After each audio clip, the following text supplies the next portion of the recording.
stage, superstar Greek coach, Melanie Mitro.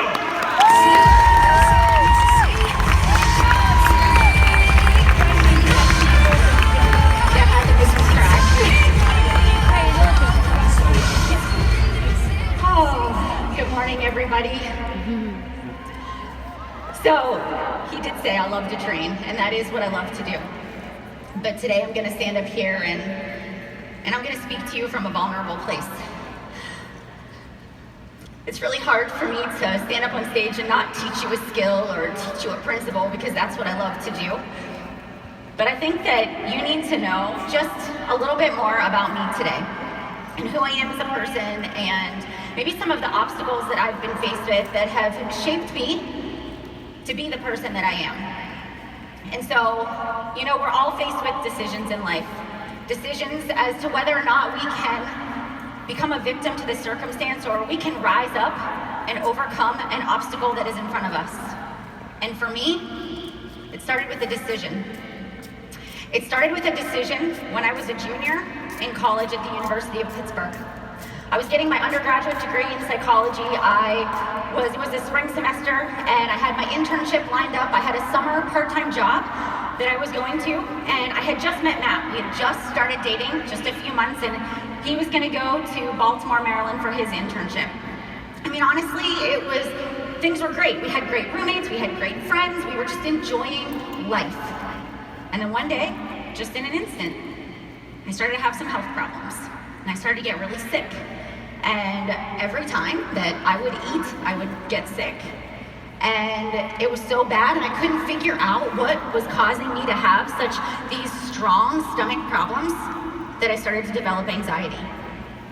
And I couldn't control that either, and I didn't want to tell anybody that anything was wrong, because I didn't want people to think I was weird. I didn't want Nat to break up with me. So I just sort of tried to stay in my own little bubble, and I started avoiding social situations. I stopped going out, I stopped doing the things that I love.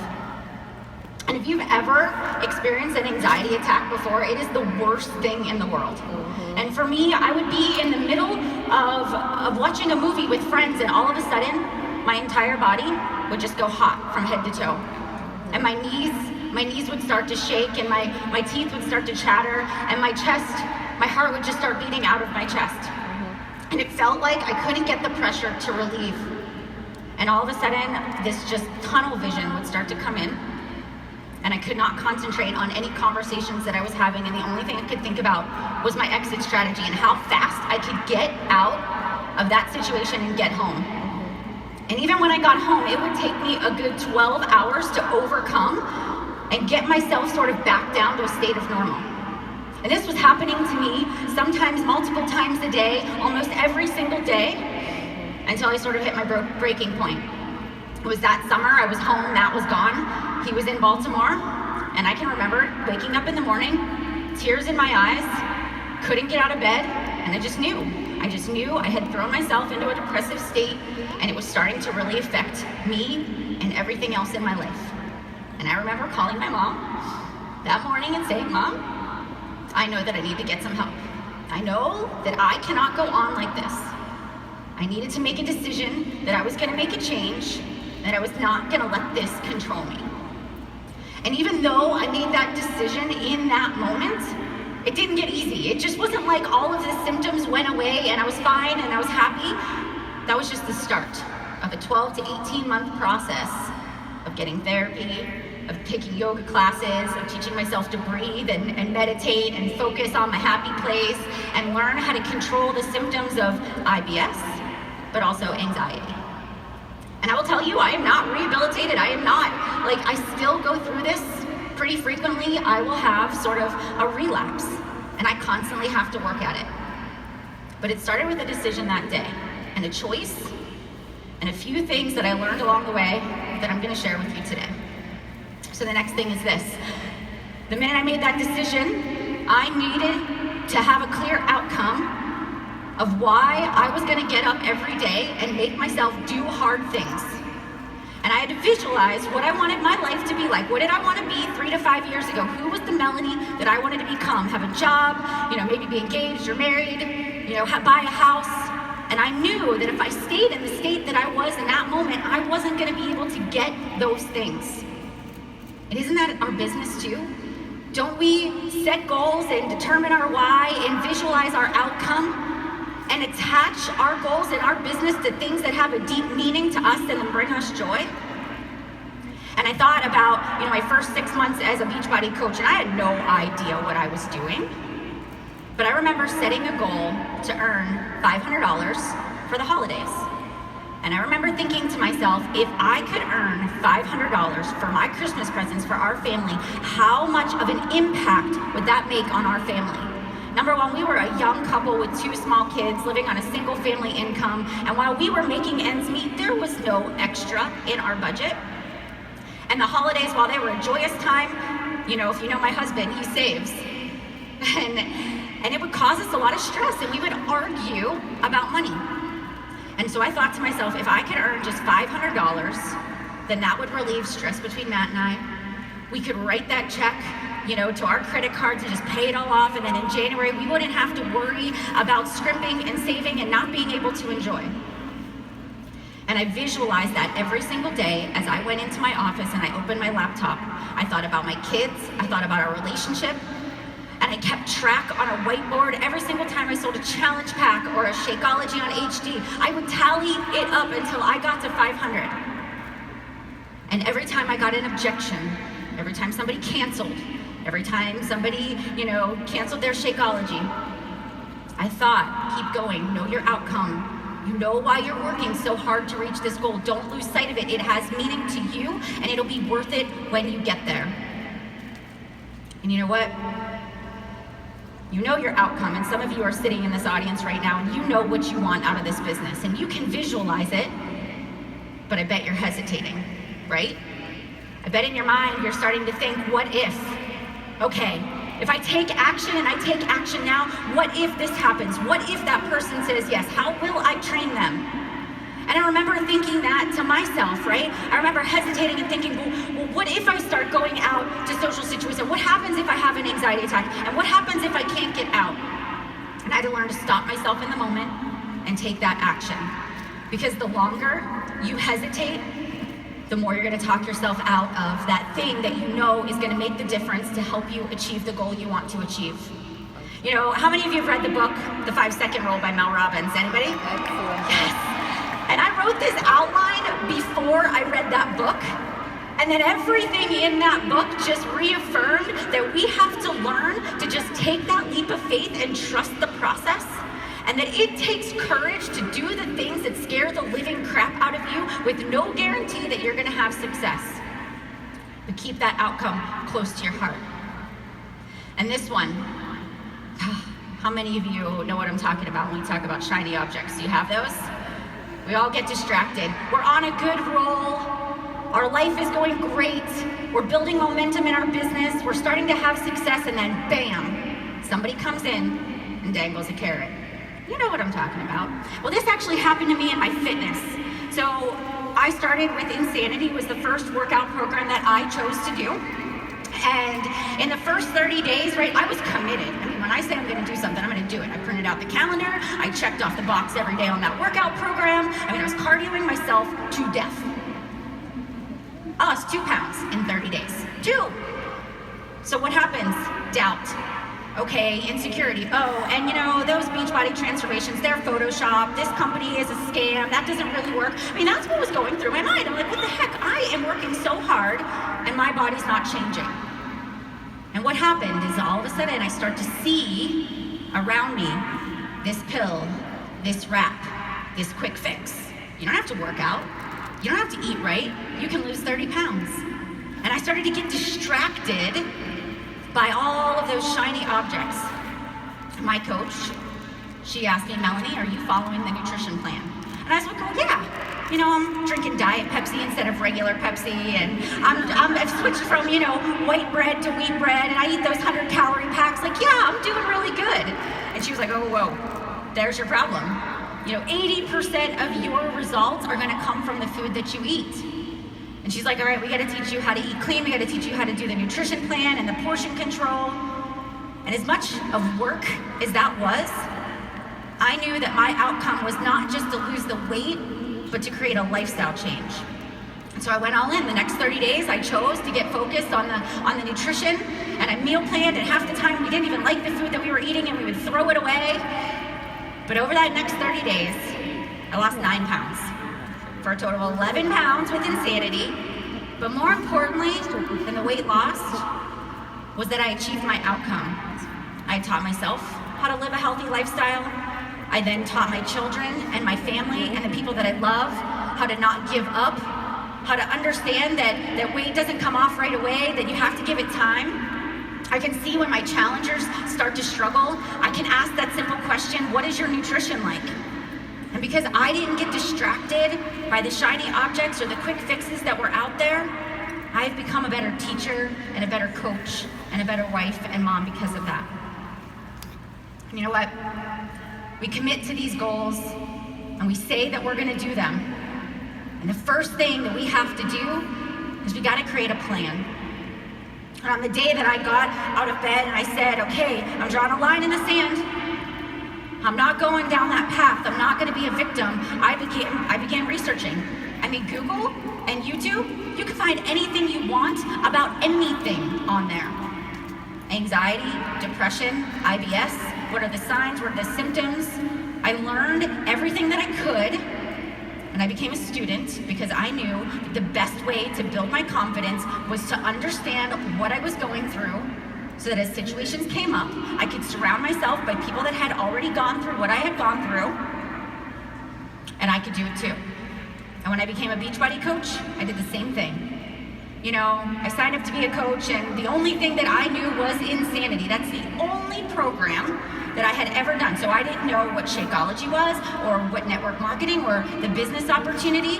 And so I sat down with my little 3-ring binder, and every single afternoon when the boys would take a nap, I would go through and I would take notes on every video in the Coach Online office. Why? Because it's my job. Everything that I need to know is right in front of me. I mean, if you want to know how to be a diamond coach, all you have to do is go to YouTube. I mean, every coach in here has made a video about how to do the thing you want to do. You just have to create the plan and execute it, right? And then, thank you. And then we have to practice that discipline.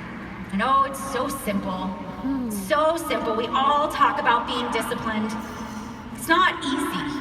It's not easy to be disciplined, but it is the game changer for you. And I think about the people that come into my business, and I think to myself, man, I don't care if a person that I'm speaking to has 30,000 Instagram followers or amazing transformation, or is a personal trainer with 20,000 members at a gym. I don't care how much talent or skill that you were born with, or what your placement is, if you're already a coach in an organization, or if you're on the weak leg or strong leg, or if you're got in early. The only thing that matters is what you do with those God-given talents you've been given. And the only way to have success is to be disciplined enough to show up when it's hard, when there are a lot of objections, and when there are a lot of no's. To be focused on creating results-driven habits that bring your natural skills to light. And then you know what? The more success that you have, the more obstacles you're gonna be faced with. Don't let that be a sign. As you move up the ladder in life and in your business, when you hit roadblocks, because there will be roadblocks in your business, don't let it stop you. Don't let it get inside of your head and make you think that you aren't worthy of success. In 2014, the first year that I was the top coach, I was a superstar diamond. I was a part of the Millions Club. We had paid off all of our debt. I was speaking on stage at Summit.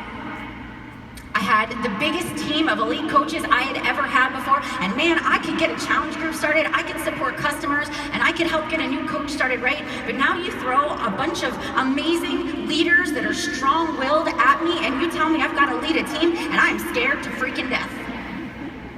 You know what happened? I started to get anxious. I started to get nervous. What if I fail them? What if I'm not a good leader? and I started to throw myself back into that depression. And instead of saying to myself, Melanie, this is a sign you've accomplished enough, you need to slow down, I said, go back to being a student. Go and listen to John Maxwell.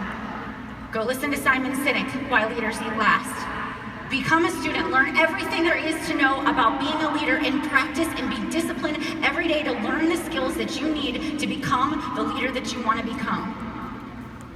And you know, as hard as that was to get through that moment, it was in those moments that really defined my path for me. And I think even now, I'll get people that will say to me, you know, Melanie, haven't you accomplished it all? Like, when are you gonna stop? Come on, right? How many more times are you gonna stand up on that stage? And I think to myself, I can never stop stoking this fire. Just like I can never stop waking up in the morning and doing that practice of deep breathing and meditation and making sure that I cut out time for myself so that I don't end up back where I started. I do that in my business too.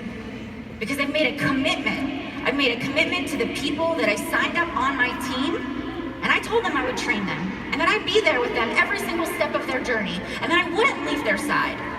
And that means that I have to keep leading from the front, and I have to keep stoking that fire.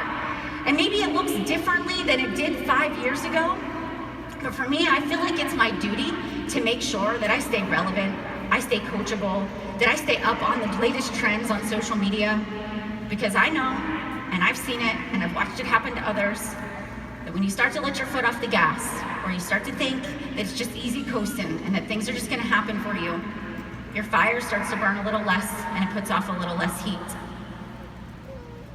And we're all faced with a choice. Whether we're gonna focus on opportunity, and we're gonna look at things in a positive light, or we're gonna think that we're at a disadvantage.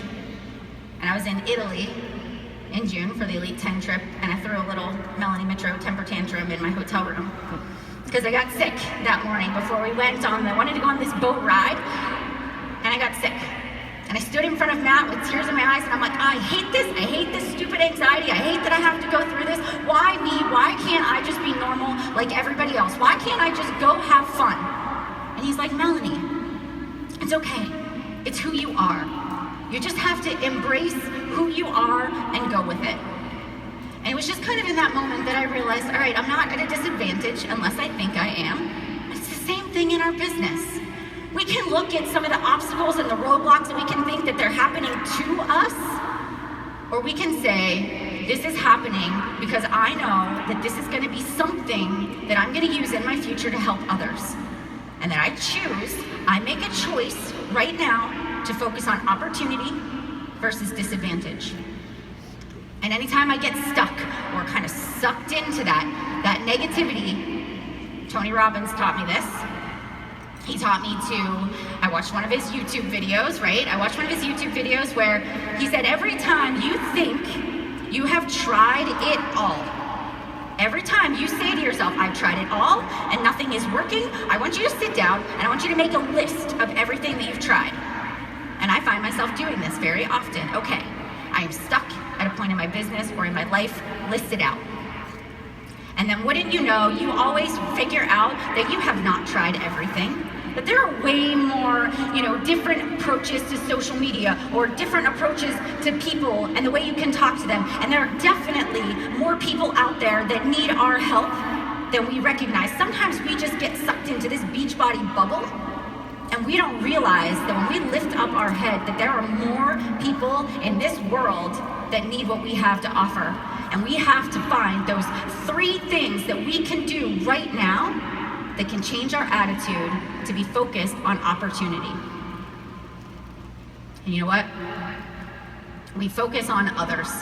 This is a big one for me. How many of us get sucked into, what's my rank? How many star diamond am I? Oh, what's my commission this week? Or is my volume high or is my volume low? Or we get sucked into thinking about, okay, what's the next rank that I want to get to? And we get so laser focused on that goal that we forget why we're here. God has a funny way of reminding us what our purpose is, right? He stops us. He stops you from having success in those moments. And every time I get focused on those things, on the numbers, I find that my business slows down. So in 2014, when I said, okay, I'm going through a hard time and I've sort of had this setback with a lot of anxiety that's come back up, instead of keeping it all to myself like I did in college, I'm gonna actually share it this time. And I put it out there on Facebook that I was really struggling with anxiety and that I was gonna go into my workout space and I was gonna do PIO. And that I visualized checking all of my junk at the door, and I spend the next 20 minutes in my own space, breathing, listening to Shalene, listening to her talk, listening to her speak positivity into my life. And because I shared that and I showed people how I get through it, I received this outpouring of people that wanted to join me. And I thought, I should do a group about this. I should take all the tools that I've learned over the past 15 years that have helped me to overcome, and I should put it into a challenge group where I teach people the nutrition and Shakeology and PIO, and then how to just relieve some of that anxiety and stress. And I didn't care if people bought a challenge pack, or if they were on Shakeology, or if they already had PIO. I just let people in. And that was a defining moment for me, because I realized, number one, when I care more about the people and their success than what kind of paycheck I'm getting, I'm gonna be blessed in return. I had the most coach signups.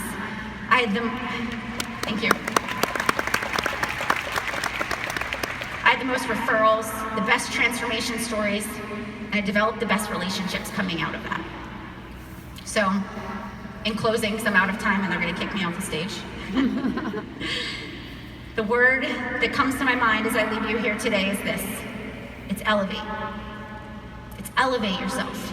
I know that you are sitting in this audience and some of you have some things that are weighing pretty heavy on you in your life, and I want to tell you that I understand it is not easy, but you have a choice. It's time to draw the line in the sand. Which way are you going to go? Victim of the circumstance, or rise up and overcome that obstacle? Oh yeah. Make a choice. Visualize that outcome. You write it down, and every morning before you get out of bed, you envision your outcome. Promise me you'll take action immediately, and you won't overthink it. I know it takes work, but you will get there. And if you become committed to this path of personal growth and excellence, I promise you that no matter what obstacle you're faced with right now, you can turn it into your own recipe for success. Thank you, Team Beachbody. Enjoy the rest of your day. Please welcome the